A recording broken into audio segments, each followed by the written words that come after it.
भिडियोमा भनेको छु कोर्समा, तपाईले त्यहाँ गएर सिक्नुहुन्छ।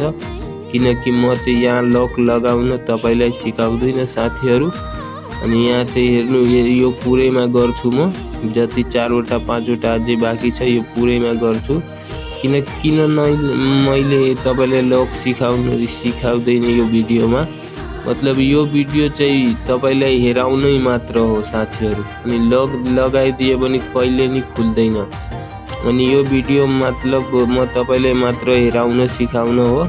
यो चाहिँ भिडियो मेरो काम लाग्दैन, यसलाई फेरि खोल्नु पर्छ साथीहरू। म तपाईसँग झुटो कुरा बोल्दिन, म तपाईलाई यो मतलब मात्रै हेराएर अनि यसलाई म फेरि खोलिदिन्छु साथीहरू। किनकि यसको चाहिँ मतलब मात्र हेराउन हो। अनि हेर्नु साथीहरू एउटा चाहिँ लास्टै बाँकी छ, तर तपाईले काम गरे भने